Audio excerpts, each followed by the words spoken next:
the International Kitchen, and today I am going to be showing you one of my secret ingredient recipes. It is something that you can use in a lot of different preparations, and it always adds something a little bit unexpected and a little bit surprising to your guests. And let's go outside and I will show you more. So this is my little urban herb garden, and you can grow herbs anywhere. You can grow them in pots inside on your windowsill if you live in the city.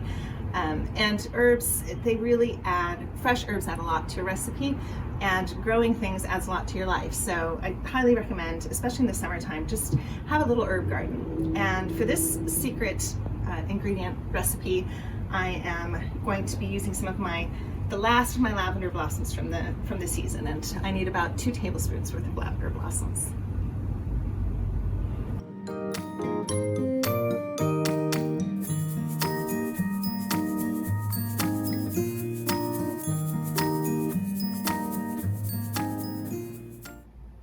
So now that we are back with our lavender blossoms, we can get started. So what we're making today is a lavender syrup, and it is floral and sweet and delicious, and it adds just a little bit of something to every recipe that I use it in.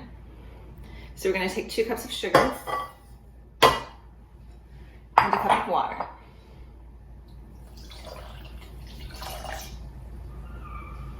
And we are going to heat these on the stove until the sugar has started to dissolve. Now, while the simple syrup is heating, I'm going to just prepare my lavender blossoms. Now, lavender blossoms, there are a lot of things you can do with these. You can just use them as a garnish, and as long as you just use a little bit, it can be beautiful and again, add something unexpected. You can also, another thing that I like to do is I'll put them in a jar of sugar and leave it for a few days, and then that sugar takes on this lavender scent, and you can use it to sprinkle on top of cookies and scones and wonderful things like that. So I'm just going to kind of separate the blossoms from the stems. So of course you can use dried lavender. Just make sure that it's edible lavender. It smells so good. And you just want to get all of the blossoms off. And you want about 2 tablespoons worth of blossoms. So we are going to add this to the simple syrup as it's heating and let it steep for about 10 or 15 minutes.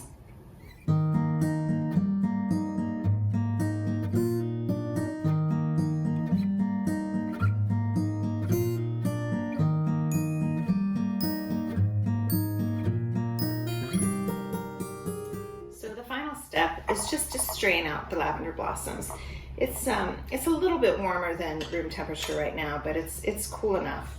And let's see if I have a steady hand to just drain out these blossoms. You will notice that it's not lavender in color. It's sort of brown. If you would like it to be lavender, you can add some food coloring. I don't find it necessary, but and there you have it. It's this beautiful, delicious, I wish you could smell it, floral, wonderful lavendery scent. So while that's cooling, let's talk a little bit about what you might use lavender syrup for. Now, I'm going to use it today on a 4th of July recipe, which has at its base some fresh ricotta, homemade ricotta, and you can find the video for that on our blog. And it's just a delicious, creamy, light dessert. I pair it with strawberries and blueberries to make it red, white, and blue. And then you drizzle some lavender syrup, and it's just a perfect 4th of July dessert. But you can use lavender syrup for many different dessert preparations. Anything that you would use simple syrup for. You can use it when you're making baklava. It gives it just a little bit of a floral note that's unexpected and delicious. You can use it, it's good drizzled over a sponge. If you make our simple white cake, you can drizzle it over the sponge and then pair that with chantilly cream, and oh, so good. It's great as a mixer in cocktails, and that's a fun thing to do in the summer is add just that little bit of lavender syrup to a cocktail. Just gives it a little extra punch. Another thing I like to use it with is panna cotta. I'll make a fruit compote, and with panna cotta and then a little drizzle of the lavender syrup. It's really good. Crepes, you tend to use almost everything with crepes because we make crepes a lot here. My kids love them, and I can make sweet, I can make savory, and with some Greek yogurt and a drizzle of lavender syrup and maybe some berries inside a crepe. It's wonderful, wonderful summer meal. So I think that it's pretty versatile in terms of things that you can do with it, and it's just a little secret ingredient that will add a little something extra to many of your dessert recipes. So just to show you, one of the things that you can do with lavender syrup is, in honor of this weekend's holiday, 4th of July, I'm going to make just a simple, very simple red, white, and blue dessert that you should try at home. This is homemade ricotta that I made the other day, yesterday.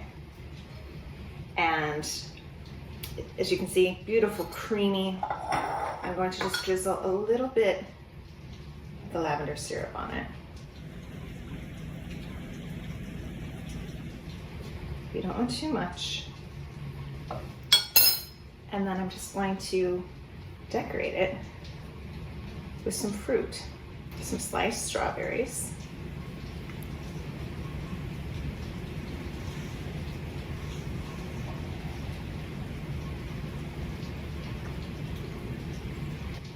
I like to form it into a little bit of a pattern. You don't have to, you can just dump it on top. But if you're going to the trouble to make something this delicious, why not make it pretty as well?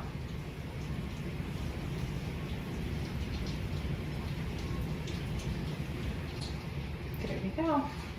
Another drizzle.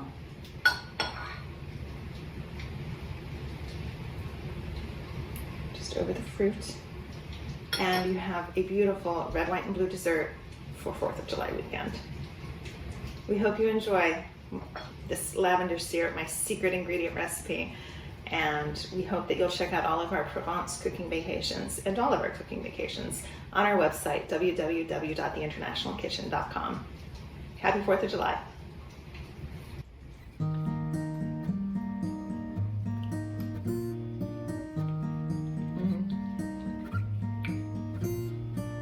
Yummy.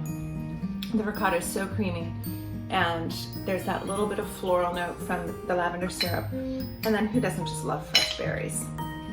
We hope you enjoy.